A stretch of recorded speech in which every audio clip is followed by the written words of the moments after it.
समन्ता चक्रवालेषु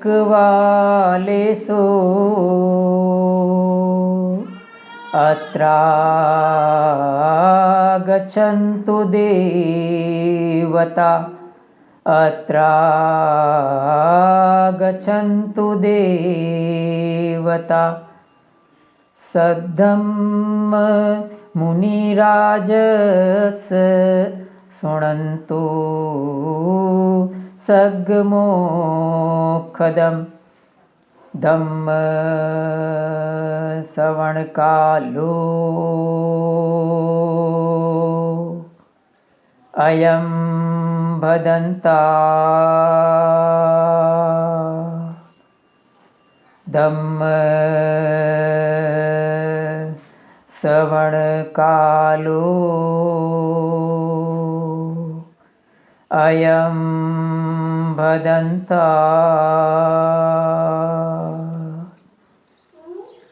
परित श्रवणकालो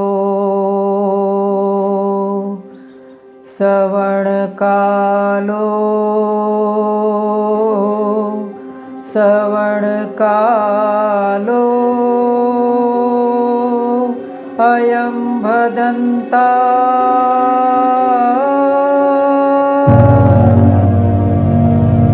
नमो तस् भगवतो अरहतो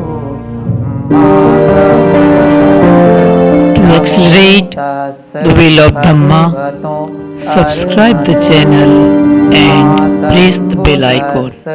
नमो तस् भगवतो अरहतो सम्मा सम्बुद्धस्स।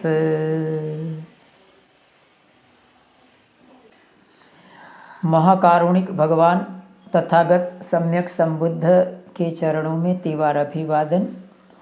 हमारे सबके आदर्श बोधिसत्व भारत रत्न डॉक्टर बाबा साहब भीमराव अंबेडकर, जिनके धम्म के कारवां को हम आगे बढ़ा रहे हैं, और आपका श्रद्धावान परिवार उपासक एवं उपासक।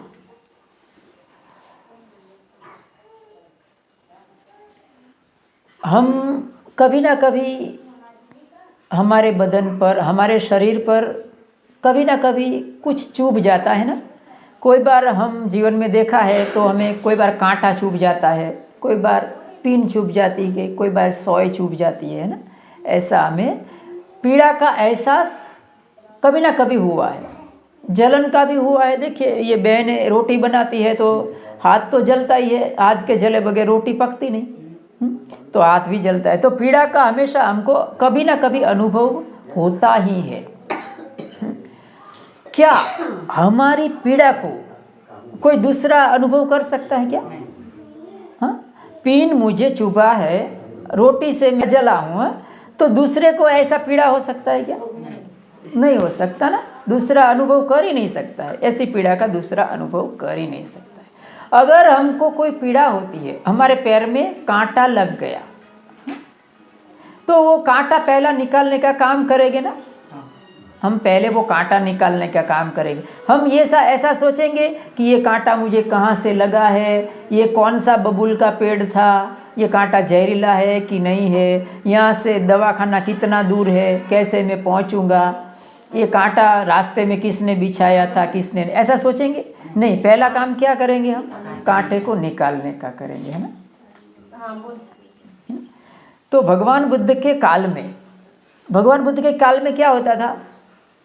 आज के ज़माने में भी चलता है और पहले भी चलता था। क्या चलता था?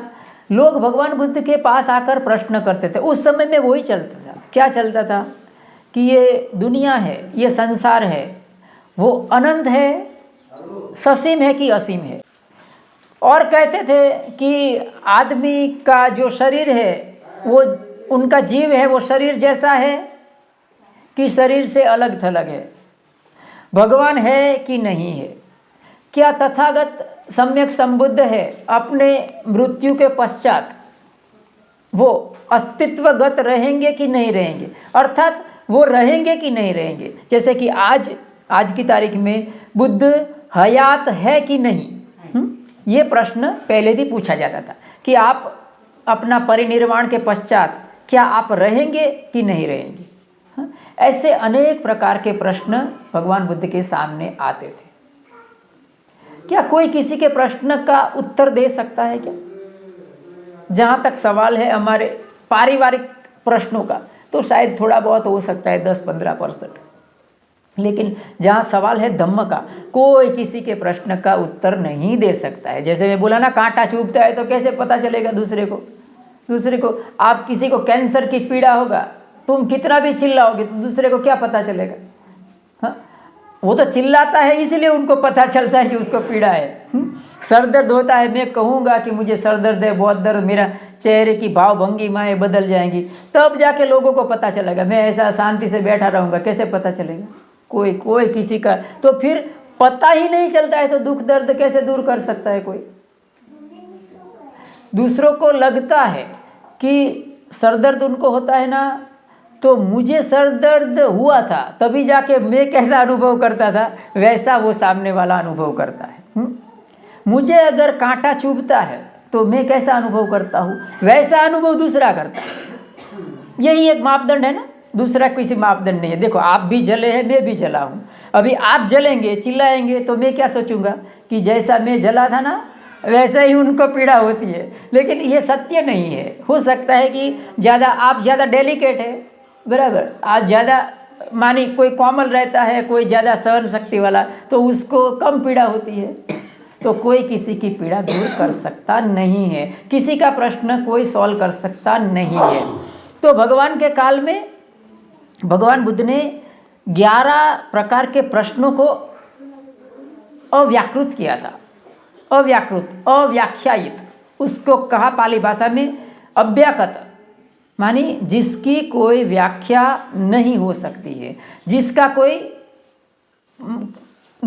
कोई सुझाव नहीं हो सकता है, वो हमेशा से पहली ही रहेगा, वो एंडलेस है। तो भगवान बुद्ध ने ऐसा प्रश्नों का कभी जवाब ही नहीं देते, वो मौन हो जाते थे। लोग ऐसा प्रश्न लेकर आते थे, फिर उनको कहते थे कि तुम बैठो यहाँ, फिर उनको दृष्टांत देते थे, जो मैंने पहला कहा ना कांटे का।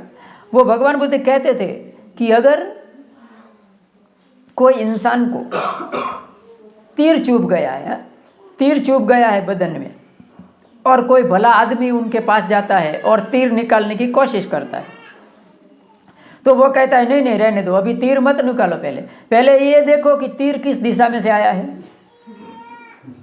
बोला, ये किसने तीर मारा है? ये तीर जहरीला है कि नहीं है? ये तीर लकड़ी का बना है कि लोहे का बना है?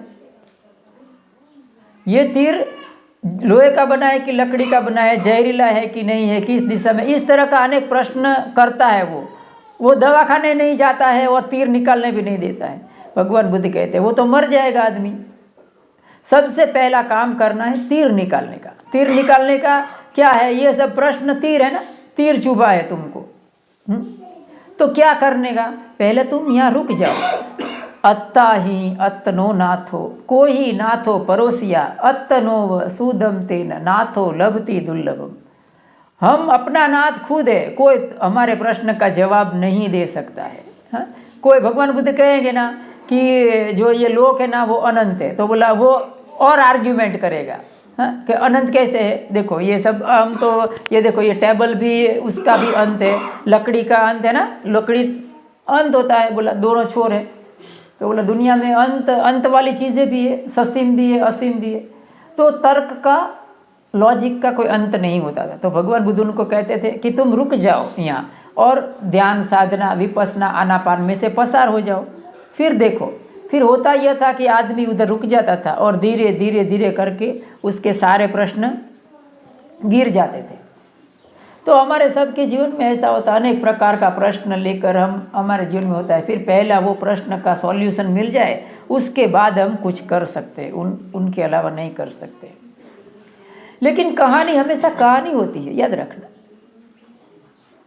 कोई भी कहानी की शुरुआत या अंत नहीं होता है, याद रखना।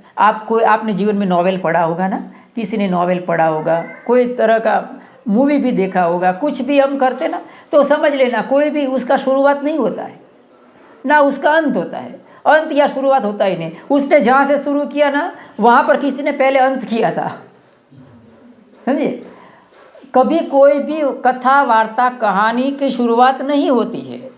कोई बेचारा वहाँ तक पहुँच आया था, उसने वहाँ से उसने शुरू किया, और आगे भी जाकर वो जहाँ ख़त्म करेगा वहाँ से दूसरा शुरू करेगा। वो एक मध्यम रेखाखंड जैसा है हर एक चीज़। तो भगवान बुद्ध ने ये तो कह दिया कि तीर अगर चुभ जाता है, कोई निकालने की कोशिश करता है, और वो ना कहता है कि कहाँ से तीर आया है, जहरीला है कि नहीं है, तो तीर तो पहले निकालना चाहिए ना, निकालना चाहिए। लेकिन ये कहानी थोड़ी अधूरी है। भगवान बुद्ध ने जो, देखिए, जो समझदार इंसान होता ना, जो समझदार होता इंसान, जो बुद्धिमता होता, जो प्रज्ञावान होता ना, वो जो आप कहना चाहते हैं वो तो समझ जाता है, लेकिन जो आप नहीं कह सकते हैं वो भी समझ जाता है। भगवान बुद्ध सब कुछ तो नहीं कह सकते ना अपने जीवन में। अपने जीवन में 45 साल तक उन्होंने जो धम्मदेशना दिया, उनमें वो सब कुछ नहीं समा सके, है ना। जितना हो सका था उतना समा लिया। तो आपके सामने एक प्रश्न छोड़ के जाता हूँ, आप उसके पर चिंतन मनन करना, और ये वीडियो जब भी चैनल पर जाएगा ना, चैनल पर जाएगा, तो आप उनका मुझे जवाब देना, ठीक है। प्रश्न करता हूँ मैं आपको कि तीर तो चुभ गया, तीर उसको किसी ने मार दिया, एक आदमी को। अभी आदमी को पूछता है कि कहाँ से तीर लगा है, कहाँ से नहीं, ऐसा पूछता है, ठीक है चलो। लेकिन अगर वो आदमी को मालूम है, क्या मालूम है कि ये तीर मुझे किसने मारा है, हाँ? रात के अंधेरे में जिसने तीर मारा है वही उसे दिन के उजाले में तीर निकालने की कोशिश करता है, ताकि सब लोग देख पाए कि देखो मैं उनका भला कर रहा हूँ। उसको मालूम है आदमी को कि मुझे तीर जो मारा है यही आदमी ने मारा है, जिसने रात के अंधेरे में मारा था, किसी को पता न चला ऐसा, और वो दिन के उजाले में आया और सबको माने दिखाई दे, इसीलिए वो मेरी तीर निकालने की कोशिश कर रहा है। ऐसे वक्त वो आदमी को क्या करना चाहिए, ठीक है। तो आज इतना ही रखता हूँ। आप सबका बहुत बहुत धन्यवाद। मेरी धम्म देशना को आपने गंभीरता से सुना। बोलिए साधु साधु साधु। मेरे साथ मंगल भावना करेंगे, मेरे साथ साथ। सबका मंगल, सबका मंगल, सबका मंगल होय रे। तेरा मंगल मेरा मंगल, सबका मंगल होय रे। तेरा मंगल मेरा मंगल, सबका मंगल होय रे। दृश्य और अदृश्य सभी, दृश्य और अदृश्य सभी जीवों का मंगल होय रे। जल के थल के और गगन के, जल के थल के और गगन के प्राणी सुखिया होय रे। प्राणी सुखिया होय रे। दसों दिशाओं के सब प्राणी, दसों दिशाओं के सब प्राणी मंगल लाभी होय रे। निर्भय हो निर्भैर बने सब, निर्भय हो निर्भैर बने सब, सभी निरामय होय रे। सभी निरामय होय रे।